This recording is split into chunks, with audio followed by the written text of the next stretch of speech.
नवरात के महीना आ गइल बा ए भैया।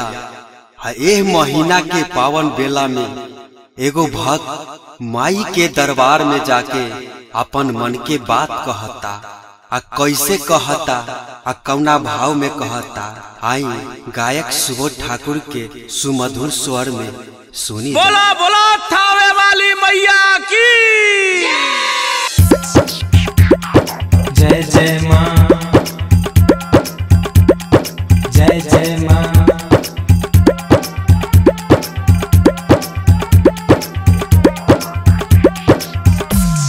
जय माँ।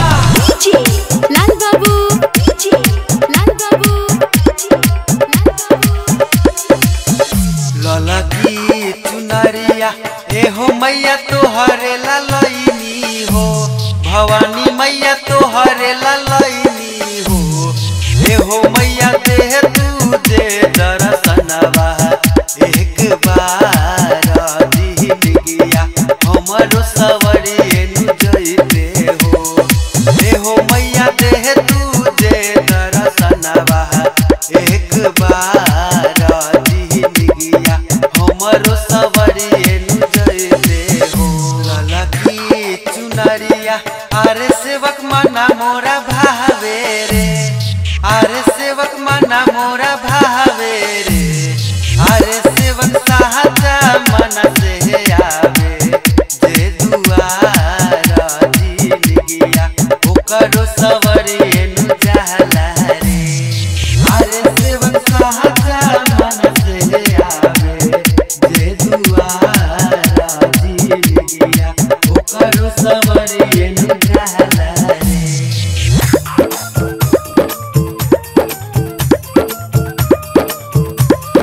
जय माँ, जय माँ शेरा वाली लाल माँ। बाबू, जय माँ जोटा वाली माँ।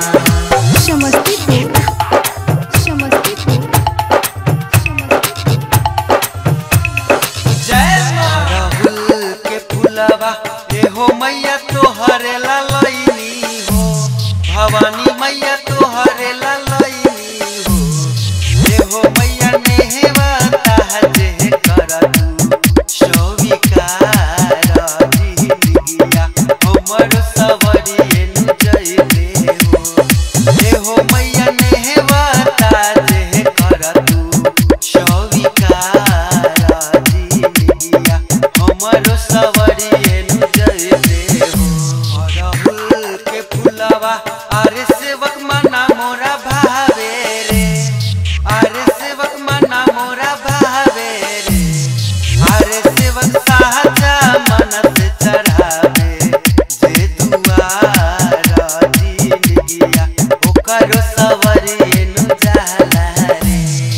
अरे सेवक साहजा मन से चढ़ावे जे दुआर जिंदगिया ओकरो सवरिए नु जाला रे।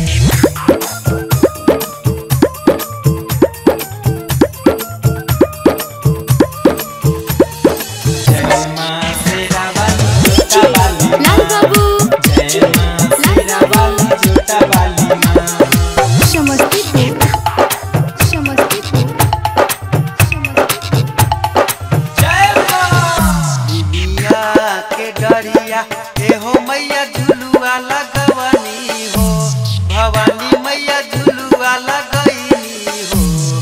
एहो मैया झूली लिहा दुआ के एक बार जिंदगिया हमरो सवरिए नु जइते हो। एहो मैया झूला तुझे आके एक बार जिंदगिया हमरो सवरिए नु जइते हो। बिरिया पधुलुआ झूले आइब सा तोरे बहिनिया रे। अरे सेवा